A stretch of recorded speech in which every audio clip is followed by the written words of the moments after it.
and welcome all of you to my YouTube channel, Animals and Pets with Partha. Today I'm going to talk a bit of history about the Indian dog world. I thought it is important to let the posterity, the future generations of the Indian dog game, know the history that I carry with me in my mind. I've been involved in the dog game for much over 50 years, but let us take it for granted that I was deeply involved for the last 50 years. Once we look at 50 years, and you might say, well, let me also say that I started very young in this dog game. And when I started, of course, I had an ambition. I worked towards becoming an all-breed judge, and which I was able to achieve in a very short while. Of course, I have kept numerous breeds. In fact, I kept breeds in every group. I made champions in every group, and I handled them myself. So the journey has been a very busy one, a long one, but a very fruitful one. It has brought me friends from across the globe in numerous countries of this world. It has taken me to so many countries, and I have repeatedly gone to many countries many times. Well, that is all history. Well, it's very sad when I relate to you that we, the Indian dog game, carries a legacy that was left by the Britishers. More than hundreds of years ago, the dog game started here. And it is on record that it is much more than 100 years, about 130-40 years, that the Indian dog game was recognized by the British Kennel Club as under the KC London it was affiliated. Well, KC London is to have similar dog shows here in India, which was of course run by the Britishers. And in those days, in the British clubs that we had here, started with the Britishers, there were hardly, normal Indians couldn't enter there. Only the Rajas and the Maharajas and the aristocracy of the Indian could be part of the any club, be it social, be it swimming club, be it golf club, or be it anything, be it dog club, dog racing club. It was the Britishers who actually ran the organization in the same module as they had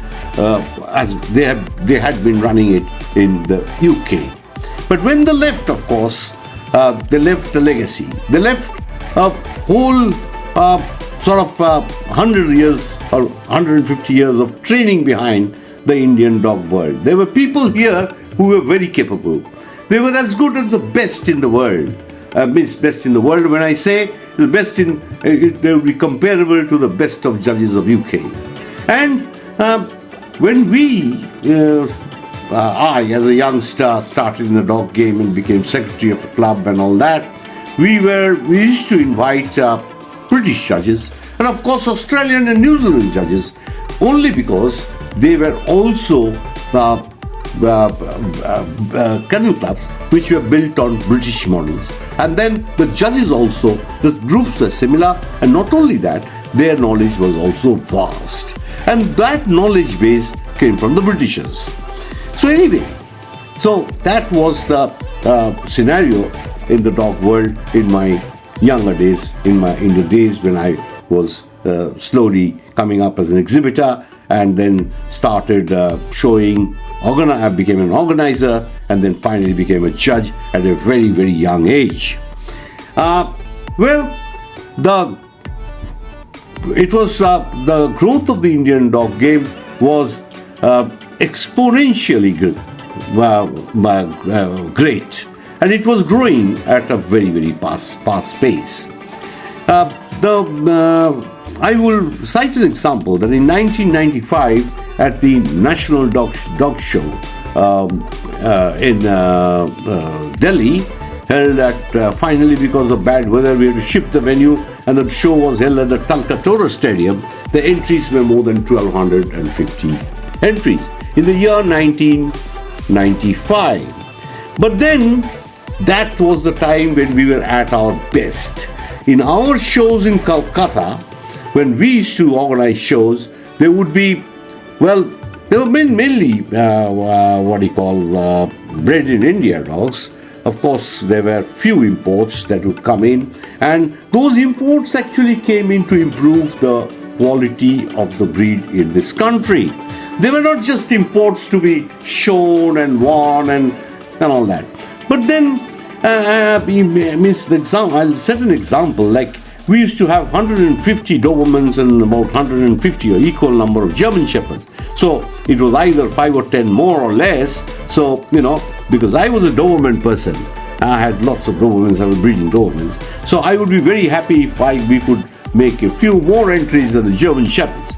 So the two breeds took up more than 300.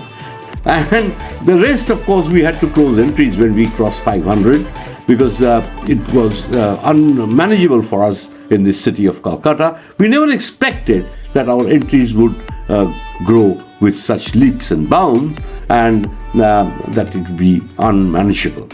But that was the scenario, and we were very comfortable. We used to run our shows, we used to plan our budget, and then we used to work towards getting a good judge.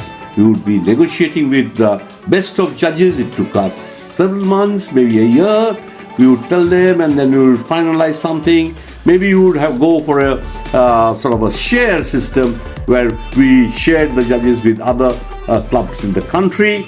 And then not only that, we because we had to save money.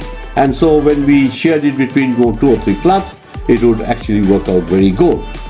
Then we used to also get Japanese judges. I must say the Japanese judges were very, very good.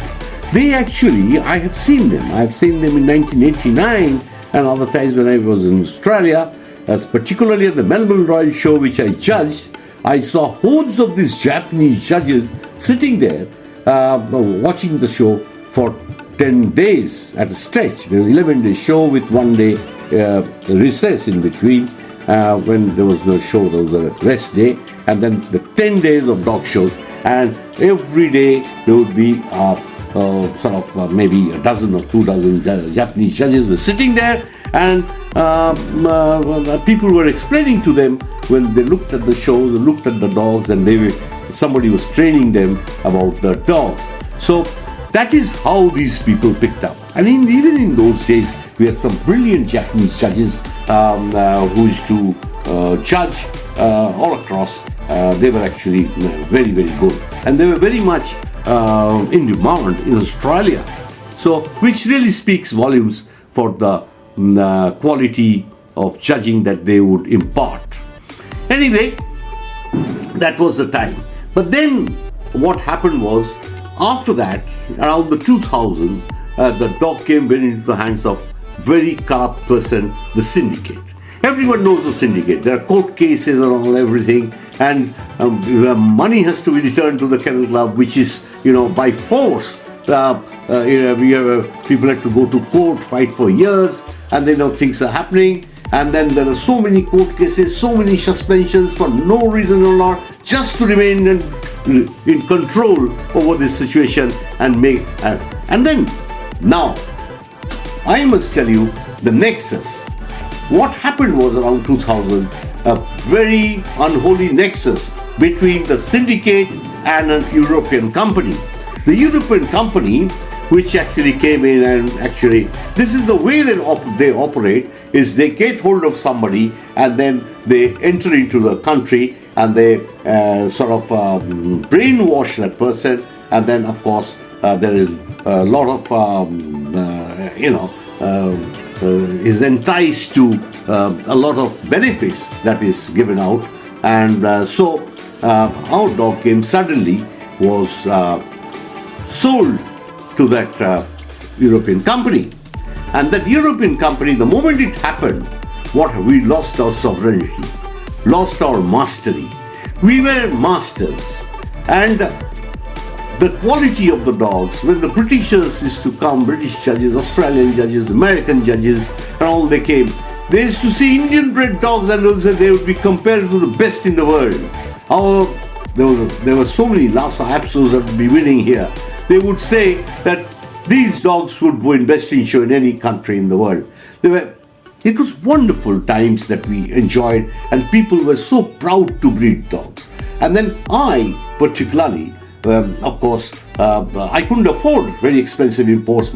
I did import a few, but then they would be imported just to improve my own breeding, because you had to have some new fresh blood, new gene pool to add to your stock and improve on what you did not have. So that was the time. I remember, and of course I mentioned in other episodes also, that in a show in 1980s sometime, of course, early 80s, there was a litter of Dachshunds that I bred, which of course I had 5 males. And at the same time, one of my mentors, my very senior, of course, very devoted, they were a childless couple, Mr. J.B. Mukherjee and Mrs. Mukherjee. They imported a dog called Lejibak Dark Star Womark, American champion. That was the top winning Dachshund of the Dachshund Association of Long Island, Dali. So that was a top dog. And that dog had come in at the time and was shown. At the time, of course, we were in the British system, we had the challenge certificate. So even all the champions or whatever, they had to compete in the open class. And there were no champion classes as such. So once that was not there, the competition was intense. And the open class, you would have all the top dogs, and only people who had good great dogs, they would enter in open class. If you won the open class, you had a chance to win the challenge certificate. And the dog challenge and the big challenge, and of course there was the best of breed winners and the runner-up to best of winners. And the runner-up to best of winners, of course, could be whatever. But then there were only 2 CCs that were given out, a male CC and a female CC. That's it. And 2 reserves. Of course, there was a message written at the back of the CC certificate that only the judges, was discretion of the judge, that only if it was of really top quality, if they consider, then only CCs could be awarded. And so was the reserve CC. Reserve CC was said that if it only was closely beaten to the CC dog, only very, very closely beaten, then only a reserve CC could be awarded. So what happened was, the quality of dogs were great, and all those were bred in India dogs. You'd be proud to look at the crowd, and the judges, even the foreign judges who would come, they would scratch their heads to find the best dogs. It was so difficult because the quality was so uniform. Then what happened? Everything changed. This new European company told them, we will make you numerous champions and champions, and then excellent in a class. All dogs will be excellent. All the top dogs, like in the best in the class, excellent 1, excellent 2, excellent 3, excellent 4, excellent 5. I didn't understand how can the first dog and the 5th dog, the quality is so, is just it's a C difference between the first and the 5th, but then everybody has to be given an excellent.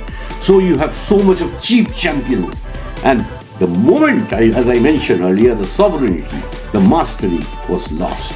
So slowly, it took time, of course, but then it took hundreds of years to build our dog game, and it only took just maybe a decade or so to completely ruin it. And this ruination has been done by the syndicate, and he is solely responsible for the disastrous situation that has come into our dog game.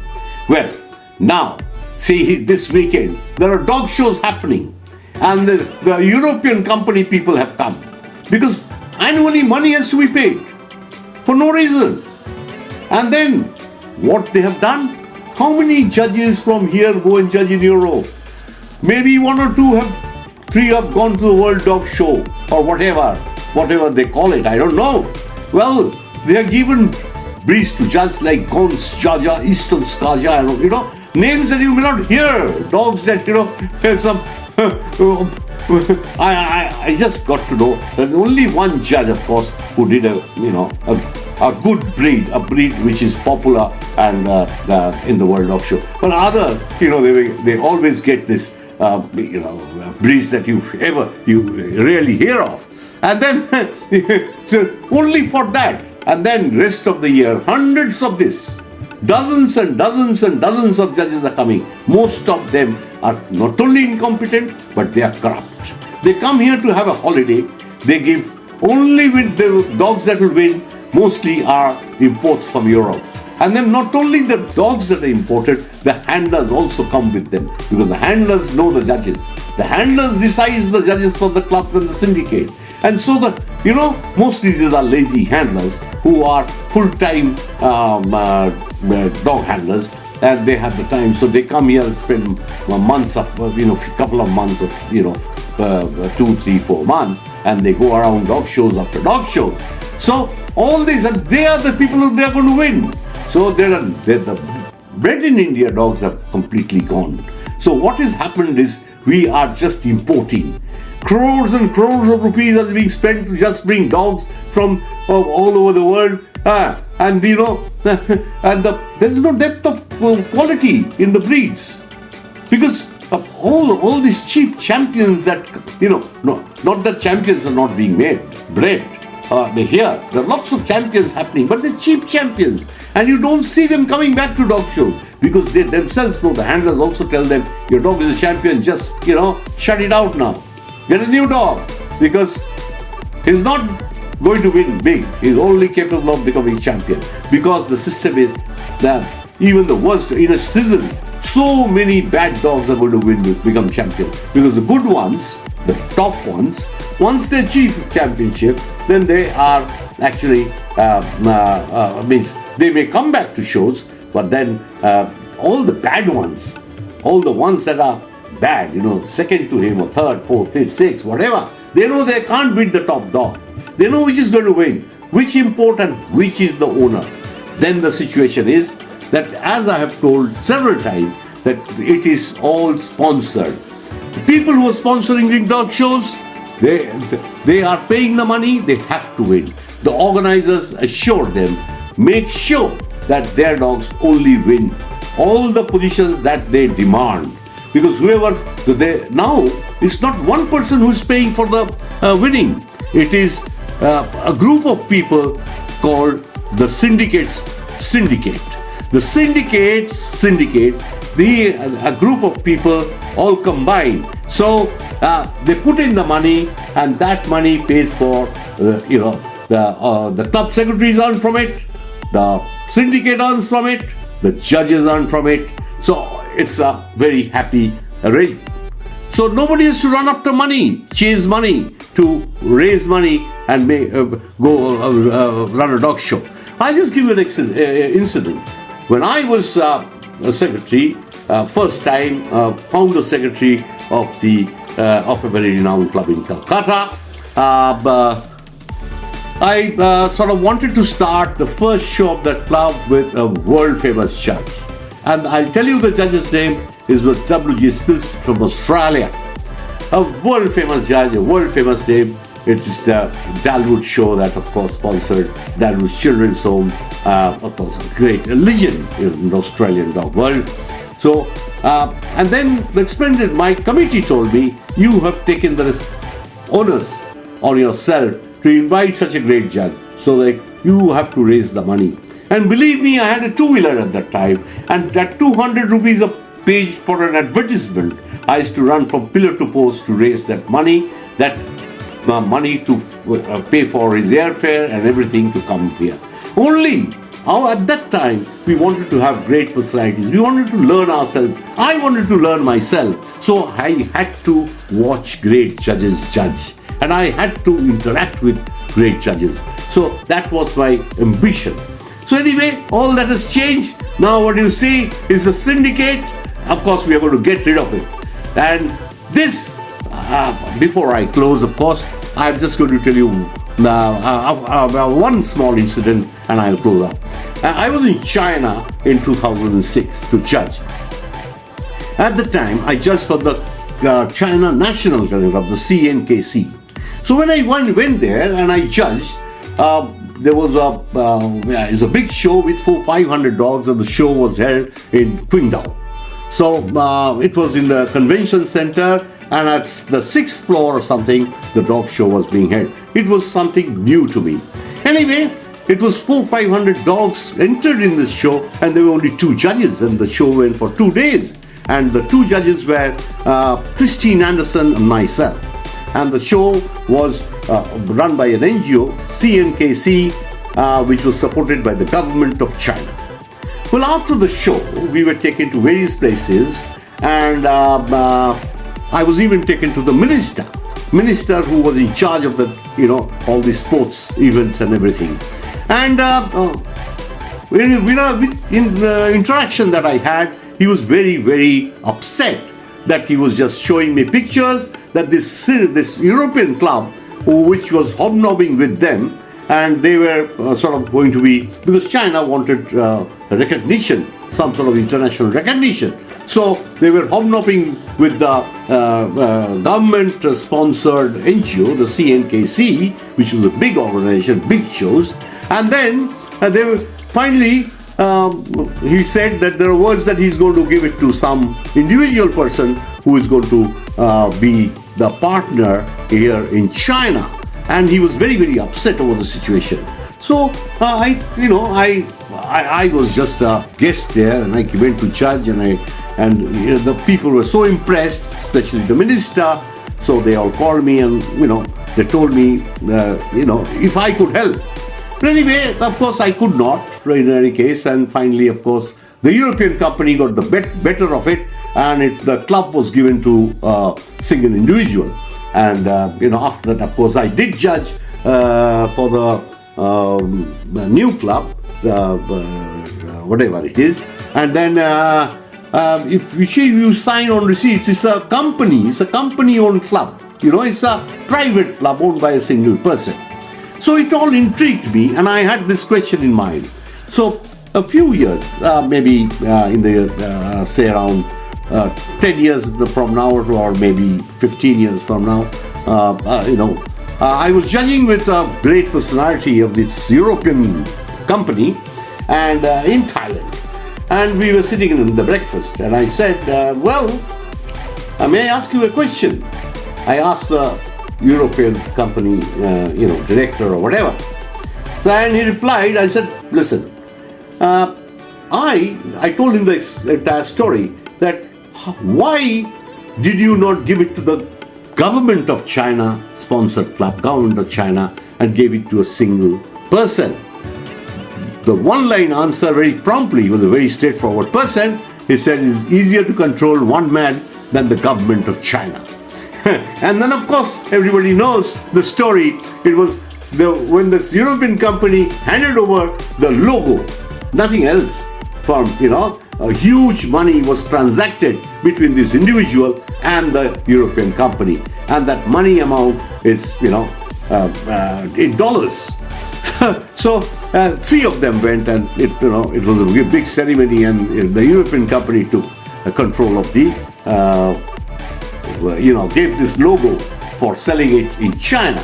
And so, now if you see, the Chinese shows have never been that glorious as I judged in 2006, which was sponsored by the government, and the China National Club.